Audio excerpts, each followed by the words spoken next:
Harrison Ford, you reveal in your book, after 40 years, is that right? 40 years I thought I'd wait. Okay, so you reveal that you were having an affair with Harrison Ford. I was. Well, you say it. For more than half a century, Harrison Ford has been one of the most recognized faces on the planet.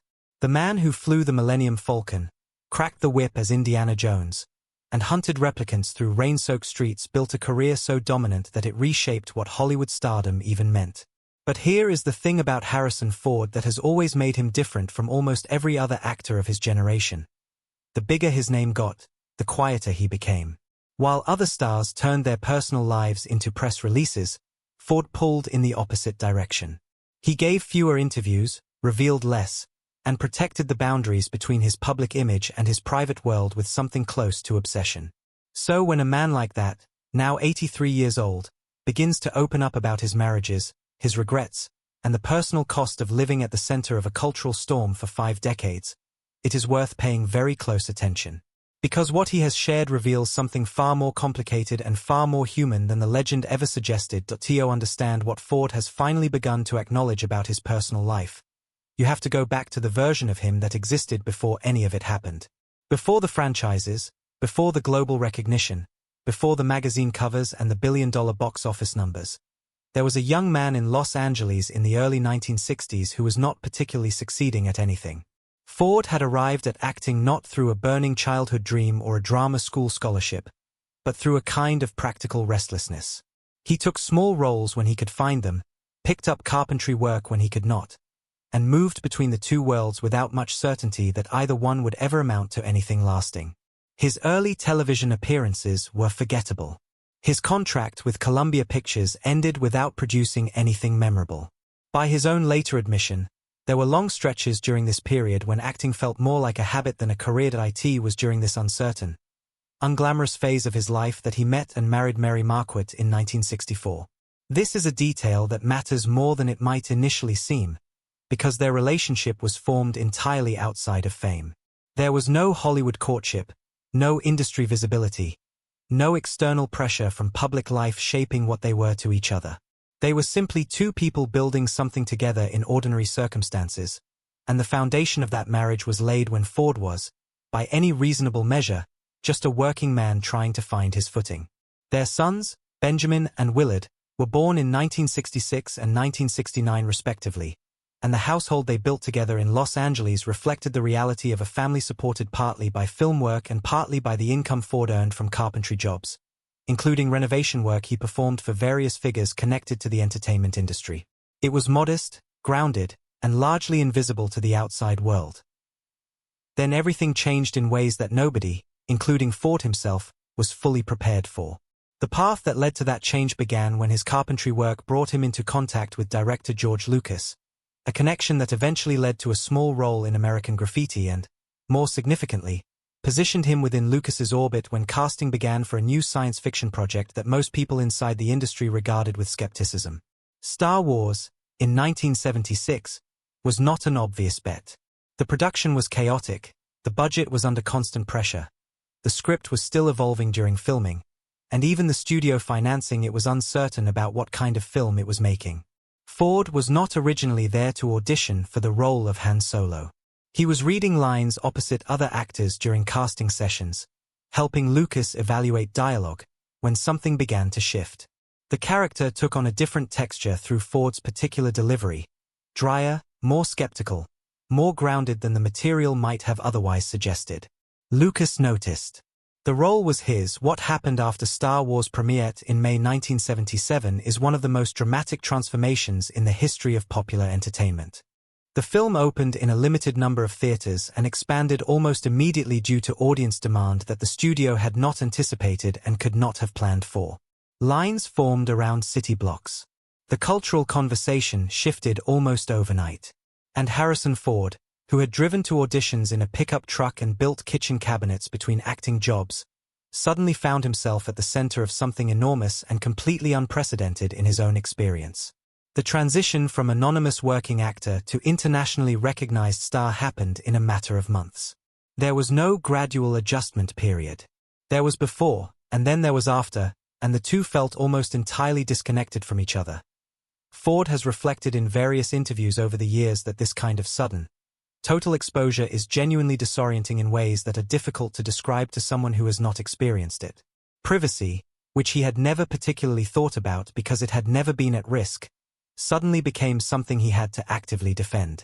Ordinary routines became complicated. The texture of daily life changed.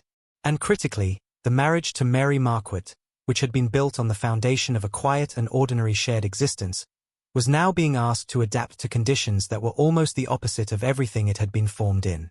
Ford has been careful over the years not to reduce the end of that marriage to a single cause or a single event. The picture, as he has acknowledged, was more complicated than that. During the production of Star Wars in England and Tunisia, something happened that would not become public knowledge for nearly 4 decades. A brief personal relationship formed between Ford, then 33 and married, and Carrie Fisher, then 19 and newly cast as Princess Leia. The production environment they shared was intensely pressurized. Long hours, an unfamiliar country, a script that kept changing, and the particular kind of emotional closeness that forms between people in high-stress creative environments far from home. Fisher would not speak publicly about this period in any detail for a very long time. When she finally did, in her 2016 memoir, she framed it not as scandal but as personal archaeology, an attempt to understand who she had been at 19 and what she had felt during one of the most formative periods of her life. She described the journals she had kept during filming and used them to reconstruct her emotional experience with honesty and a kind of rueful tenderness. Ford's response to the publication of Fisher's memoir was characteristically minimal. He did not deny the substance of what she had written. He did not elaborate on it either. In interviews conducted after the book came out, he described the situation simply as feeling strange, declined to say whether he had read the memoir, and consistently redirected conversations away from the subject. After Fisher's death in December 2016, he stopped discussing it altogether, issuing only a brief statement that focused on her talent, her courage, and her personality rather than on any shared history between them. Those who know Ford well have described this pattern as entirely consistent with who he is, a man who processes things internally, who resists the public performance of private emotion, and who draws a firm line between what the world gets to see and what actually belongs to him. What Ford has been more willing to address, particularly in more recent years as the perspective of age has shifted what feels important to say, is the broader cost of the life he chose and the life that chose him. Fame at the scale he experienced it in the late 1970s and through the 1980s is not something that leaves a marriage untouched, regardless of what else is happening inside that marriage. The professional demands that followed Star Wars were immediate and relentless. Indiana Jones arrived in 1981 with Raiders of the Lost Ark, a film that confirmed what Star Wars had suggested, that Ford was not a one-franchise phenomenon but a genuine and durable movie star capable of anchoring entirely different kinds of stories. The film became the highest-grossing release of 1981 in the United States and earned 9 Academy Award nominations. It also launched a franchise that would continue to define his public identity for more than 4 decades. His marriage to Mary Marquardt ended in 1979. Ford has never presented the dissolution of that marriage as something simple or easily explained. What he has acknowledged, in the fragmented and careful way that he tends to acknowledge personal things, is that the man who came out the other side of the Star Wars phenomenon was not the same man who had gone in, and that the gap between who he had become and the life he had built before fame arrived was real and significant.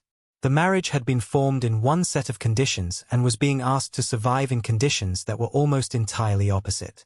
That is not an excuse. It is an observation about the particular kind of pressure that rapid, total transformation places on the structures that existed before it. In 1983, Ford married screenwriter Melissa Matheson, whose credits included the screenplay for E.T. the Extraterrestrial, one of the defining films of that entire decade. Their marriage lasted 17 years and produced 2 children, Malcolm, born in 1987, and Georgia, born in 1990.